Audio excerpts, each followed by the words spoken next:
مسجد اقصا جس دن گری طوفان ہوگا پورے عالم اسلام، پھر ان حکومتوں کی کوئی حیثیت نہیں ہوگی۔ یہ جیسے وہ پاکٹ یونینز ہوتی ہے، لیبر یونینز، پاکٹ یونینز، یہ ساری حکومتیں کیا ہیں؟ یہ امریکہ کی جیب کی جو ہے حکومتیں ہیں، ان کے پٹھو، ان کے اعلی کار۔ آج رات کو بہت ہی خطرناک قسم کی نیوز نکل کے سامنے آ رہی ہے۔ نیوز جو ہے وہ مسجد اقصی کے متعلق ہے۔ کہا جا رہا ہے کہ مسجد اقصی کے بالکل عقب میں، بالکل پہلو میں کچھ میزائل آ کر گرے ہیں، کچھ میزائلوں کا ملبہ آ کر گرا ہے۔ یہ انتہائی دردناک خبر ہے، اور اس کے اندر انتہائی بہت گہری سازش بھی موجود ہو سکتی ہے۔ سازش یہودیوں کی ہو سکتی ہے، کیونکہ یہ خبر بھی وہیں سے لیک ہو کر آ رہی ہے۔ ایسا ملک جہاں پر فوٹیج لینے میں، جہاں پر کسی چیز کی تباہی کا منظر دکھانے میں مکمل طور پر پابندی ہے، اس ملک کے اندر سے اس ملبے کی تصویریں، اس میزائل کے ٹکڑوں کی تصویریں اور ایسی خبریں لیک ہو جانا، یہ انتہائی تشویشناک ہے ہر مسلمان کے لیے۔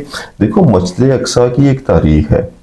ہوا کیا، یہ بھی میں آپ کو بتاتا ہوں۔ مسجد اقصی کی ایک تاریخ ہے۔ یہودی جو ہے وہ ہر صورت میں یہ چاہیں گے کہ کسی نہ کسی طریقے سے مسجد اقصی کو، اللہ نہ کرے کہ اس کو مسمار کر دیا جائے، اس کو شہید کر دیا جائے، اور وہاں پر وہی والا ٹیمپل جو ان کی عبادت گاہ ہے اس کو دوبارہ تعمیر کر دیا جائے۔ یہ ہر صورت ان کی یہ کوشش ہوگی، وہ ہر صورت اس کو کرنا چاہتے ہیں۔ اسی وجہ سے وہ کئی طریقوں سے، کئی بہانوں سے، کئی ہیلوں سے، کئی چالاکیوں چالوں سے وہ یہ کام کرنے کی کوشش کریں گے۔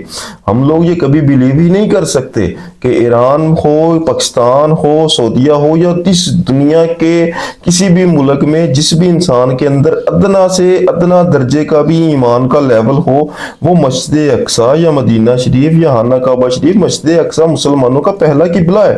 وہاں پر کسی قسم کا کوئی اٹیک، کوئی حملہ، وہاں پر اس مسلمان تو اس جانب منہ کر کے تھوکنے کو بھی جو ہے وہ بہت کبیرہ گناہ سمجھتے ہیں۔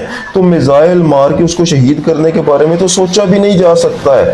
تو وہاں سے خبر نکل کے یہ آ رہی ہے کہ اس کے اوپر، مسجد اقصی کے بالکل قریب، اس کے اوپر بہت سارے بڑے بڑے میزائل جو ہیں وہ انٹرسیپٹ کیے گئے ہیں۔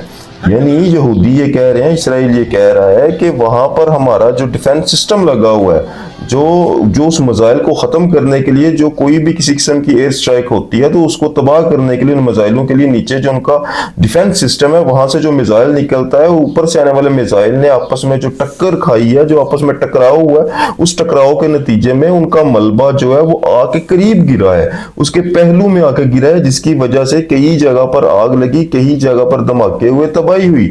تو یہ جو خبر نکل کے آ رہی ہے نا، یہ انتہائی تشویشناک خبر ہے۔ ہو سکتا ہے کہ اسرائیلی خود یہ کام کر کے تو ایران پر الزام لگانے کی کوشش کریں کہ یہ سارے کا سارا سلسلہ جو ہے وہ ایران نے کیا ہوا ہے، لیکن ایران کیا، کوئی دنیا کا کوئی مسلمان یہ سوچ بھی نہیں سکتا ہے۔ تو انتہائی تشویشناک خبر جو نکل کے سامنے آ رہی ہے نا، یہ مسلمانوں کے لیے ہائی الرٹ ہے۔ دیکھو، امریکہ ابھی بہت زیادہ کوشش کر رہا ہے کہ کسی نہ کسی طریقے سے پوری دنیا کو انوالو کیا جائے ایران کے خلاف۔ وہ سعودیہ کے ترلے کر رہا ہے کہ اس پر اٹیک کر دو، وہ کبھی پاکستان کو کہہ رہا ہے کہ اس پر اٹیک کر دو، کبھی فرانس کو کہہ رہا ہے اس پر اٹیک کر دو، کبھی چائنا کو کہہ رہا ہے کہ آبنائے ہرمز کو کھلوا دو، کبھی وہ کہیں اتنے بڑے میمز بن رہے ہیں اس پر۔ ایک میم میں نے رات کو دیکھا کہ وہ سڑک کنارے کھڑا ہے، اور وہ جو نا اے آئی ویڈیو ہے کہ وہ لوگوں سے بھیک مانگ رہا ہے کہ میرے ساتھ مل کر آبنائے ہرمز کو کھلواؤ، اور لوگ اس پر کیچڑ اچھال کے جا رہے ہیں، اکیلا پڑ رہا ہے، امریکہ جنگ ہار رہا ہے۔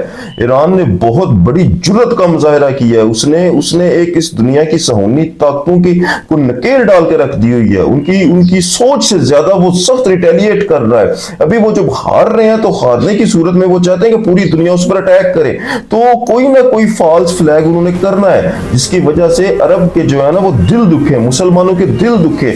یہ جو آج رات کو خبر نکل کے آئی ہے نا کہ اس کے اوپر مسجد اقصی کے بالکل ساتھ پہلو میں جا کے میزائل کا ٹکراؤ ہونا، اس کا ملبہ گرنا، یہ ان کی بہت بڑی چال بھی ہو سکتی ہے کہ مسلمانوں کے دل دکھیں، مسلمان سب ایران کے خلاف ہو جائیں اور اکٹھے ہو کر ایران پر وہ اٹیک کر دیں۔